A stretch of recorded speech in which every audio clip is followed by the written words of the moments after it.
sëñ Sam Seck Ridial yore kàddu njabootu Cheikh Ridial Seck Gëm Bamba waaw tey jii nag ñu ñëw doon leeral Sénégal gépp rek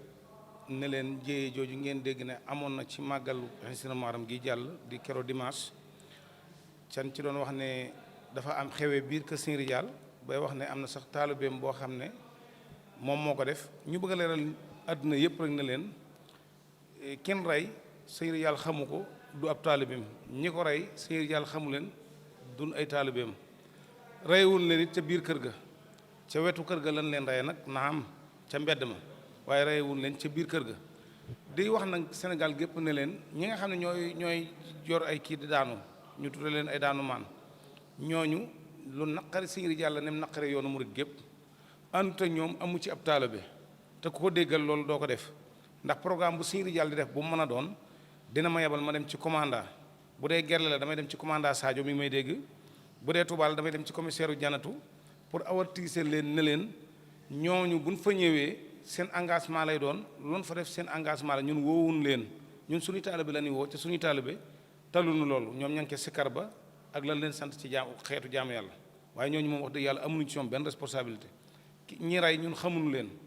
wan nañu leen bi ñu leen jàppee mais ñun xamuñu leen man xawma ci kenn bi ma leen laajee sax dañ ne ñoom Mbàkke lañ dëkk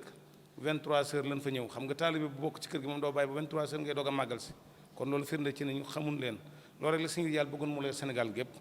ñooñu moom maanaam amu ci ab taalibe xamu ci kenn ay taalibe moom tere na leen ñu ñàkk fayda yooyu doo leen seen ci ak ñàkk fayda wala yu mel noonu ñuy dox liggéeyal sëñ bi ak sikkar tur yàlla loolu rek la ak Ridial xam ñun xam ñëpp ñun xam na ne loolu rek lan xam la leen lu ngeen dégg ci ñàkk fayda nag sëñ Ridial doxu ci waa këram doxuñu ci loolu lan na ñëwoon di ko leeral. ñeent ñoo ñu téye police ñu ne kenn ci taalibe sëñ bi moo daanu après dóor ko bi mu ko dóoree ñoom lañ ko jël pour sauver ko yóbbu ko ci la dese. foofu lañ juumee ki daanu du taalibe sëñ bi sëñ bi xamu ko. mais am na ko daanu. waaw am na ko daanu mais du taalibe sëñ bi xamu ko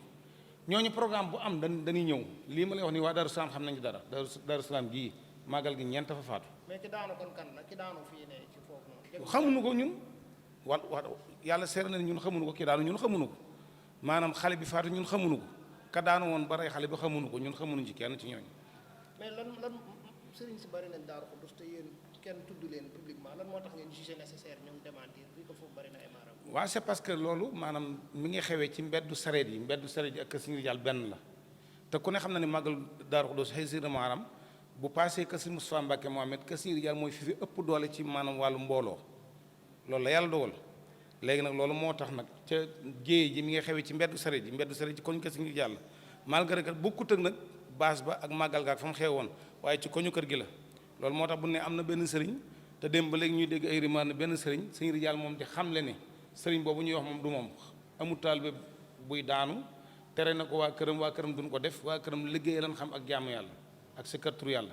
ñi koy defit metti na leen nag amul genn màggal guy xew te du ma yebal ci commissaire wala commandant pour wan leen ñu fa ñëw seen engagement la woowut kenn ci ñooñu ndax xamu leen amu ci ab taalibe